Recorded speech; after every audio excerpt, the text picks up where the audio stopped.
Hi guys, welcome to Airdrop and welcome to today's video. In today's video, we are going to be interacting with Neptune Finance on Injective. Neptune Finance is a DeFi platform that allows users to earn interest on their crypto assets through lending and borrowing. Their incentivized testnet is currently on and open to the general public. Now, before interacting with Neptune Finance, we need to set up our wallet, and to do that, we are going to head over to Chrome Web Store and then we are going to download Keplr wallet. I'm going to have the link pinned in the comment section for your convenience. So once you are done installing the Keplr wallet, you want to set up your account by either creating a new account if you don't own any Keplr account before, or you can import your account. On my end, I'm going to be importing my account because I already own a Keplr account before. So I'll tap on import an existing wallet. And lastly, choose Injective network to complete your setup because we are going to be interacting through Injective. Now open your Keplr wallet and then copy your Injective wallet address so that we can go and claim some test tokens.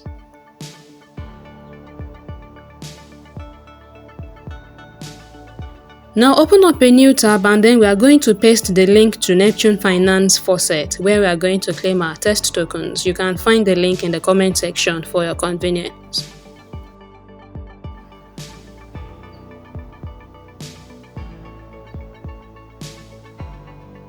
Here we are. You are going to paste your Injective address and then tap on submit. Make sure that your address starts with INJ, then tap on submit to receive test tokens.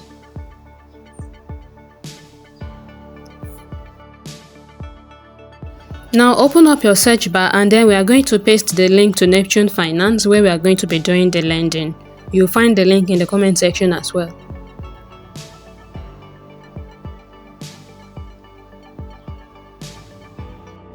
Now connect your Keplr wallet. Choose Keplr.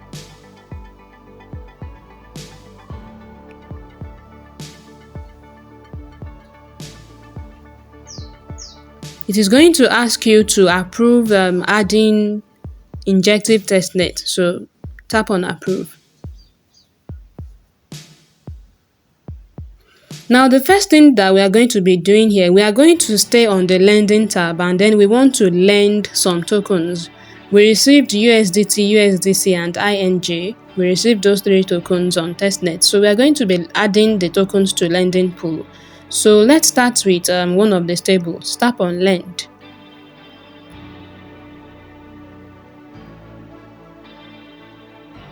So in my wallet, I have 10,000 test USDC, and then you are going to indicate the amount that you would like to add to the lending pool. Now here's the thing, when you tap on that collateralize options, let's see the available features. So this is how it works. When you enter the amount of USDC that you would like to add to the lending pool, and then you go ahead and adjust the options under collateralize, you are in a way telling the system that out of the amount of tokens you want to add to the lending pool, they should use whatever percentage that you have chosen from the token you are adding to the lending pool. They should also use it as a collateral for you so that you can go ahead and also take some loans. And then the last option here, you can create many accounts under one wallet address. You may want to carry out all of these interactions on separate accounts so that one will not affect the other. So where you see new account, that is where you can add a new account. Before I made this video, I already did some interactions. I did those interactions under my primary account, and then in this video I'm going to be creating a new account, and then my interaction now will be on the new account. So I am depositing 6,000 test USDC, and then under collateralize I chose 52%. So I am somehow telling the system that out of my 6,000 test USDC, 52% of it should be used as collateral for me, so that I can also go ahead and take some loan on USDC. And then if I tap on the new account drop down, I can choose whether I want to use my primary account or I want to do this on another account under the same wallet address. Since I want to do this interaction on my sub account, a new account, then I'm going to tap on that new account drop down, and then I'm going to tap on new account to create a sub account. Then I'm going to complete all this by tapping on Lend and Collateralize.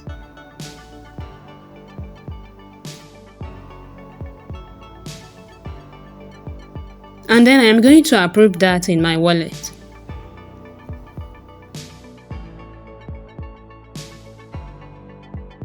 Transaction successful. Now I am going to repeat the process for USDT and ING. I'm going to speed the things up this time so that I won't waste too much of our time. So next I'm doing USDT, and then next I'll do ING, and then I'm going to follow the exact procedure that I did just now.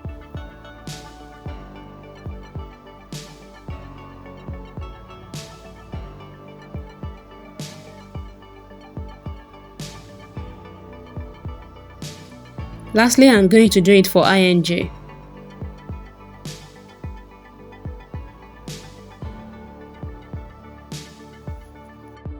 Transaction successful. Now I am going to head over to the Borrow tab. We want to go and take some loans, and that is the whole point of collateralizing earlier.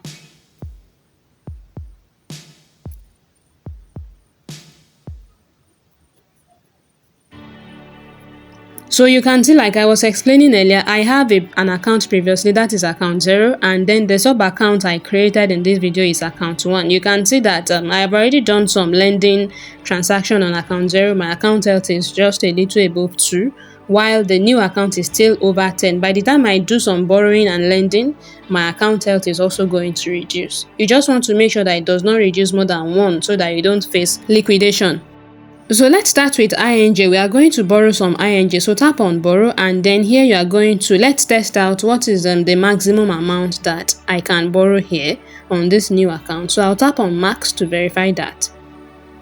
So I can borrow up to 191, but so that I won't end up liquidated by the time I am going to repay, I'm going to reduce the amount I will borrow. So I will be borrowing just 100 ING. Then tap on borrow and then approve in your wallet. Transaction successful. Next, I am going to borrow some USDC. So I'll tap on borrow and then I'll follow the same procedure. I'm going to speed things up from now so that I won't, waste our time. I'm going to follow the same procedure. First, max it out to see the maximum you can borrow, and then reduce the amount you are going to borrow so that you do not get liquidated by the time you want to repay your loan.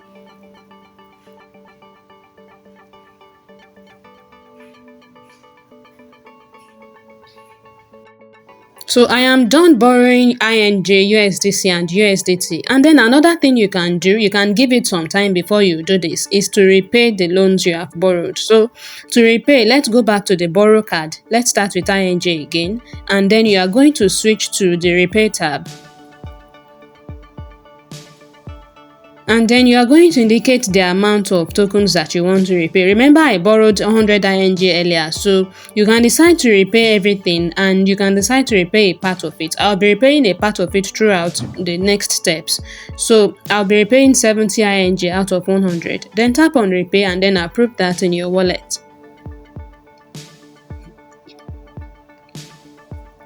By repaying some of my loans, you can see that my account health have increased. You want to make sure that your account health does not get to 1 or below 1, because if that happens, you are going to get liquidated. So switch to the repay tab, indicate the amount of USDC that you want to repay, approve that in your wallet, and I'm also going to repeat that for USDT as well.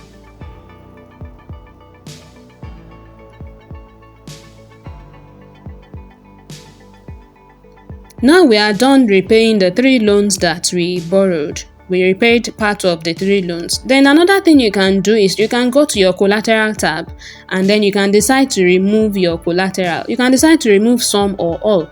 So go to the collateral tab, and we are going to be interacting with NUSDC, NUSDT and NING this time. So switch to the remove tab.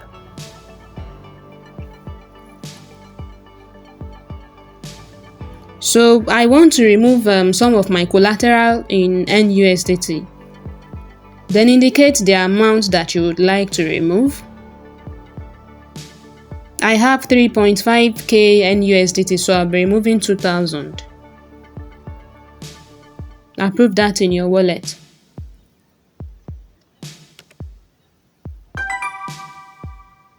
And then repeat the process for NUSDC and NINJ.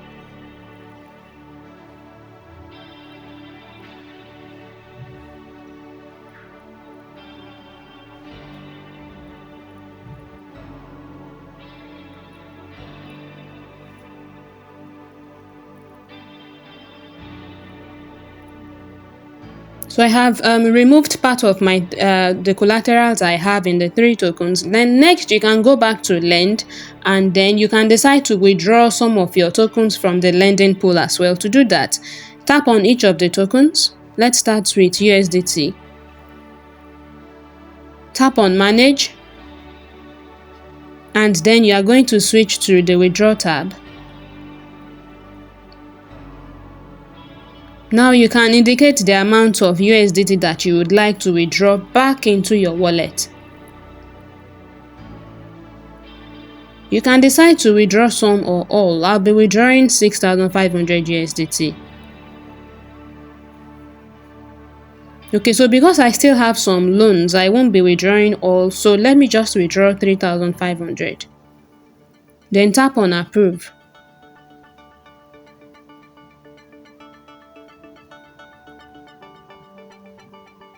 And then I'll repeat the same for USDC and INJ. I will also speed things up from this moment so that I won't waste our time.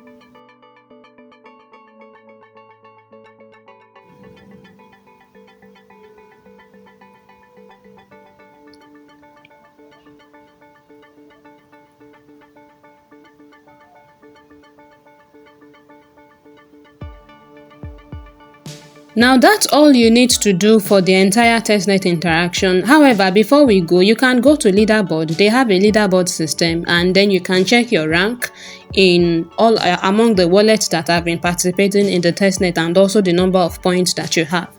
So my rank is 5,244 out of 10,000 plus wallets. How do you climb up the leaderboard? They don't have a referral system. So what you can do is to come back like daily and then do these testnet interactions. When you do that, you gain more points and then you go up higher in the leaderboard. Some people will just do it once and leave it. They are going to remain stagnant. But if you want to rank up the leaderboard and then get a big portion of the reward when it is time to reward participants, then you want to make sure that you are doing this daily to get more points. You also want to make sure that you join their Discord server, and then if you encounter any bug while participating in the testnet interactions, then you are going to go to their feedback channel on Discord and then submit your feedback. If you have any questions, drop me a comment under the comment section of this video. If you have found value in any of my content, make sure that you give me a like on this video. This is how I can know. Subscribe to my YouTube channel so that you would not miss out on any future updates. Join me on Medium. Some tutorials don't make it in video form to my YouTube channel. That is where you can find step-by-step, easy to follow instructions for some airdrops with screenshots and text and all of that on Medium. So you want to join me on Medium, you can find the link in the comment section as well. Thanks for watching my video, and I will see you in another tutorial.